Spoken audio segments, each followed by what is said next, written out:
વિદ્યાર્થી મિત્રો, કેમ છો? આજે કાર્બનનો એટલે કે ચોથા ચેપ્ટરનો 7મો લેક્ચર છે. સાતમો લેક્ચર બરાબર છે. ગયા લેક્ચરમાં આપણે આલ્કેન શ્રેણી સંપૂર્ણ ભણ્યા. એના પછીના લેક્ચરમાં આલ્કીન શ્રેણી સંપૂર્ણ ભણ્યા. આજે આલ્કાઇન શ્રેણી ભણવાની છે, પણ એની પહેલા હું તમને ફરીથી આલ્કેન અને આલ્કીન શ્રેણી યાદ અપાઈ દઉં. આલ્કેન શ્રેણીમાં 6 સભ્યો: methane, ethane, propane, butane, pentane, hexane. Alkene શ્રેણીમાં 5 સભ્યો. શરૂઆત થાય 2 કાર્બન વાળાથી: ethene, propene, butene, pentene, hexene. 6 carbon વાળા હેક્ઝીન. એટલે આલ્કીન શ્રેણીમાં 5 સભ્યો છે, આલ્કેન શ્રેણીમાં 6 સભ્યો છે. આલ્કીન શ્રેણીની શરૂઆત થાય ઇથિનથી. અને હવે આજે આપણે આલ્કાઇન શ્રેણી ભણવાની છે. કઈ શ્રેણી? આલ્કાઇન શ્રેણી. ઓકે, આલ્કાઇન શ્રેણીમાં 3 બંધ છે. તો શરૂઆત કરીએ ફરીથી. કાર્બન પરમાણુ ક્રમાંક નંબર 6, ઇલેક્ટ્રોનિક સંરચના 2, 4, છેલ્લી કક્ષામાં 4 ઇલેક્ટ્રોન. એ 4 ઇલેક્ટ્રોન હું આ રીતે દર્શાવું છું. તમને કઈ વાંધો? ચલો, મેં 4 ઇલેક્ટ્રોન ગમે તે રીતે દર્શાવું. કાર્બન પરમાણુ 1, 2, 3 અને 4. બાહ્યતમ કક્ષામાં 4 ઇલેક્ટ્રોન. ઓકે, હવે આ કાર્બન પરમાણુ અને આ કાર્બન પરમાણુ વચ્ચે 3 ઇલેક્ટ્રોનની ભાગીદારી થાય છે. એટલે આ 1 ઇલેક્ટ્રોનની ભાગીદારી, આ બીજા ઇલેક્ટ્રોનની ભાગીદારી અને આ ત્રીજા ઇલેક્ટ્રોનની ભાગીદારી થઈ ગઈ. બાકી જે ભાગીદારી વધી એ કાર્બન હાઇડ્રોજન સાથે કરશે. એટલે હાઇડ્રોજન 1 ઇલેક્ટ્રોન, હાઇડ્રોજન 1 ઇલેક્ટ્રોન, અહીંયા થઈ 1 ઇલેક્ટ્રોનની ભાગીદારી, અહીંયા થઈ 1 ઇલેક્ટ્રોનની ભાગીદારી. હવે આને બંધ વડે દર્શાવો. આ થઈ ગયું ઇલેક્ટ્રોનિક બંધારણ અથવા ઇલેક્ટ્રોનિક સૂત્ર.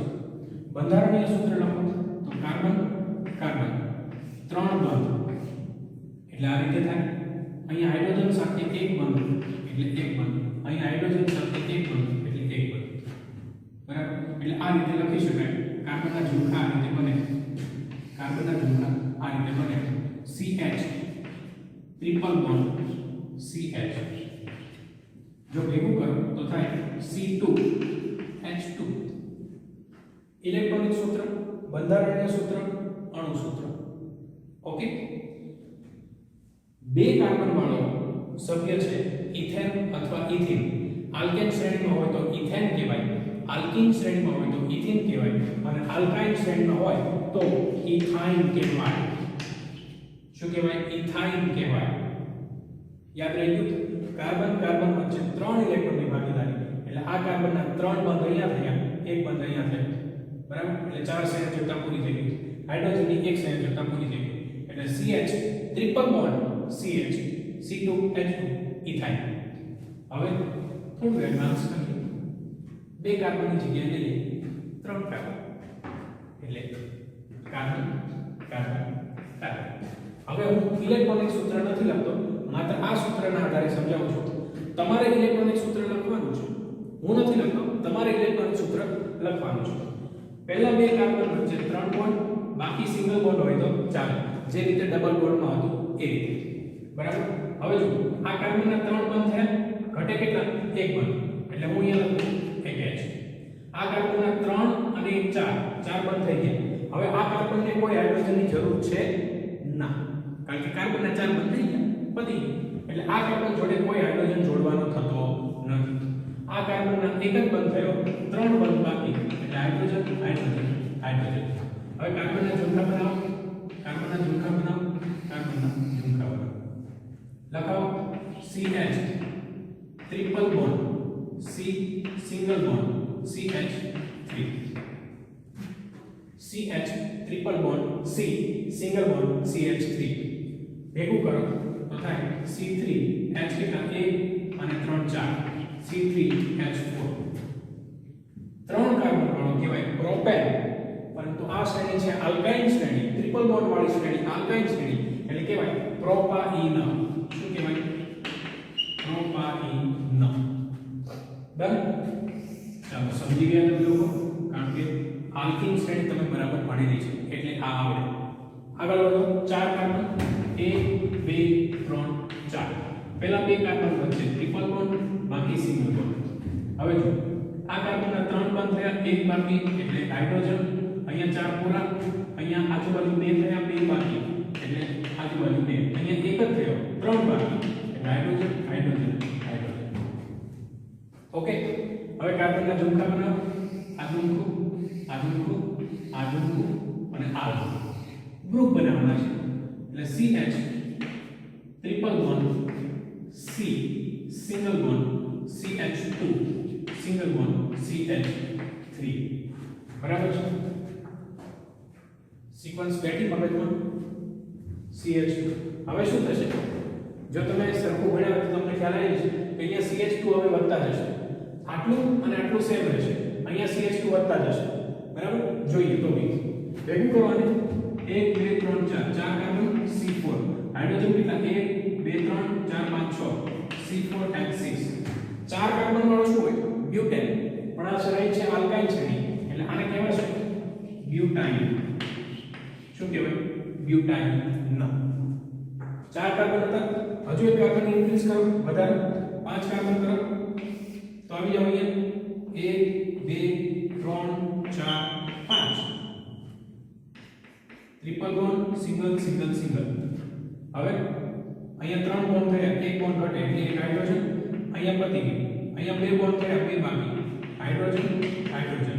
અહીંયા 2 થયા, 2 બાકી હાઇડ્રોજન હાઇડ્રોજન. અહીંયા 1 થયા, 3 બાકી હાઇડ્રોજન હાઇડ્રોજન હાઇડ્રોજન. ઝુમખા બનાવો કાર્બનના. કાર્બનના ઝુમખા બનાવો, ગ્રુપ બનાવો, ગ્રુપ બનાવો, ગ્રુપ બનાવો, ગ્રુપ બનાવો.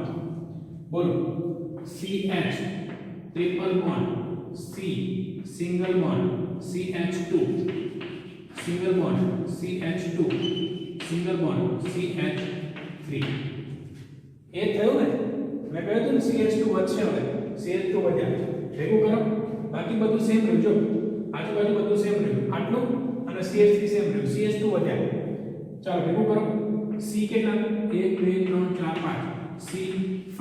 H કેટલા? 1 2 3 4 5 6 7 8 C5H8. 5 કાર્બન વાળો હોય શું કહેવાય? પેન્ટેન. પણ આ શ્રેણી છે આલ્કાઇલ શ્રેણી, એટલે કહેવાય પેન્ટાઇન. શું કહેવાય? પેન્ટાઇન. પેન્ટાઇન. ઓકે, પેન્ટાઇન. હવે 6 કાર્બન, કશો વાંધો નહીં. 6 કાર્બનમાં આપણને કોઈ તકલીફ નહીં. 6 1 2 3 4 5 6. પહેલા બે કાર્બન વચ્ચે triple bond single single single single. હવે તમને ખ્યાલ છે કે શું થશે?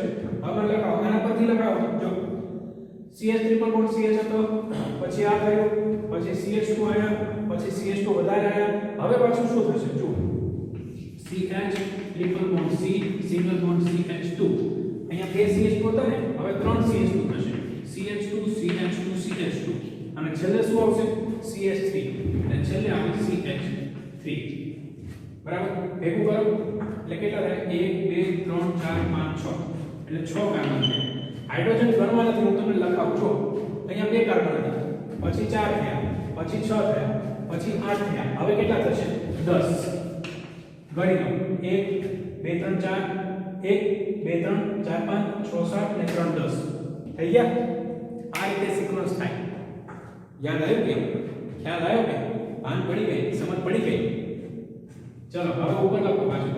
અહીંયા 1 હાઇડ્રોજન, અહીંયા કશું નહીં, અહીંયા 2, અહીંયા 2, અહીંયા 2, અહીંયા 3. કાર્બનના ઝુમખા બનાવો,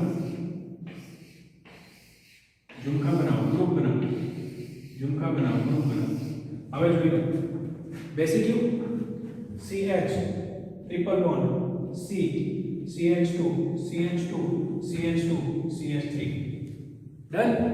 તો આ રીતે આલ્કીન શ્રેણી આખી થાય.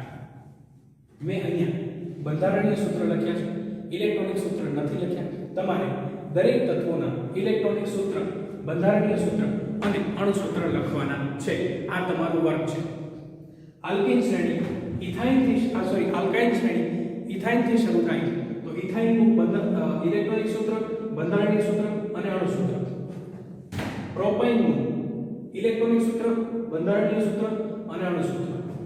બ્યુટાઇન નું ઇલેક્ટ્રોનિક સૂત્ર, બંધારણીય સૂત્ર અને અણુ સૂત્ર. પેન્ટાઇન નું ઇલેક્ટ્રોનિક સૂત્ર, બંધારણીય સૂત્ર, અણુ સૂત્ર. હેક્સાઇન નું આને કહેવાય હેક્સાઇન. આને શું કહેવાય? હેક્સાઇન. તો હેક્સાઇન નું ઇલેક્ટ્રોનિક સૂત્ર લખવાનું, બંધારણીય સૂત્ર અને અણુ સૂત્ર. આ રીતે તમારે વર્ક કરવાનું છે તમારી નોટમાં. બરાબર છે? ચેપ્ટર મસ્ત મજાનું છે, સમજ પડે છે અને બહુ ઈઝી છે. જો સમજવા બેસો તો બહુ ઈઝી છે. બરાબર? તો આ રીતે દરેક તત્વોના બંધારણીય સૂત્ર, ઇલેક્ટ્રોનિક સૂત્ર અને અણુ સૂત્ર ત્રણેય લખવાના છે દરેક તત્વોના. આમાં પણ તમે નોટિસ કર્યું જે રીતે આલ્કીન શ્રેણી 2 કાર્બનથી શરૂ થતી હતી એ જ રીતે આલ્કાઇન શ્રેણી પણ 2 કાર્બનથી શરૂ થઈ. આમાં મિથાઇન એટલે કે એક કાર્બન વાળો પરમાણુ આવતો નથી, એક કાર્બન વાળું સભ્ય નથી. આલ્કાઇન શ્રેણી 2 કાર્બનથી શરૂ થાય, 2 કાર્બનથી શરૂ થાય એટલે ઇથાઇન થી શરૂ થાય. એટલે ઇથાઇન આલ્કાઇન શ્રેણીનો પહેલો સભ્ય ઇથાઇન, મિથાઇન જેવું કશું ના આવે. એટલે આલ્કાઇન શ્રેણીનો પહેલો સભ્ય ઇથાઇન 2 કાર્બન વાળો, પ્રોપાઇન 3 કાર્બન વાળો, બ્યુટાઇન 4 કાર્બન વાળો, પેન્ટાઇન 5 કાર્બન વાળો, હેક્સાઇન 6 કાર્બન વાળો. એટલે ટોટલ 5 સભ્યો ethyne, ethyne, propyne, butyne, pentyne, hexyne. Okay, તો દરેક તત્વોના ઇલેક્ટ્રોનિક સૂત્ર, બંધારણીય સૂત્ર અને અણુ સૂત્ર લખવા. હવે ત્રણેય શ્રેણી અહીંયા પૂરી થાય છે. નેક્સ્ટ નવી શ્રેણી શરૂ થશે. બરાબર? હજુ તો ઘણું બધું બાકી છે. આ ત્રણેય શ્રેણી બેઝિક શ્રેણી હતી. આ ત્રણેય શ્રેણી એકદમ બેઝિક શ્રેણી હતી. આના પછી હવે નેક્સ્ટ ઘણી બધી શ્રેણીઓ છે. આમાં ઘણું બધું મિક્સઅપ થવાનું છે હજુ. તો આ ત્રણેય શ્રેણીઓ કમ્પ્લીટ સમજી લો, કારણ કે આ શ્રેણીના આધાર પર હવે મારે આખું વૃક્ષ ઊભું કરવાનું છે. આ 3 શ્રેણીઓ એ આપણા હાઇડ્રોકાર્બનનો પાયો હતો. આ 3 શ્રેણીઓ એ આપણા હાઇડ્રોકાર્બનનો પાયો હતો. આ 3 શ્રેણીઓના આધારે હવે આપણે એક મોટું હાઇડ્રોકાર્બનનું વૃક્ષ ઊભું કરશું અને ઘણી બધી બ્રાન્ચ ફૂટશે, અંદરથી ઘણા બધા ટ્વિસ્ટ આવશે, ઘણું બધું અવનવીન વસ્તુઓ થશે. તો આ 3 શ્રેણીઓ કમ્પ્લીટ સમજી લો. જો ના સમજ પડે તો ફરી ફરીને વિડીયો જુઓ, પણ આ વસ્તુ જ્યાં સુધી ના ક્લિયર થાય ત્યાં સુધી આ વસ્તુને મૂકતા નહીં.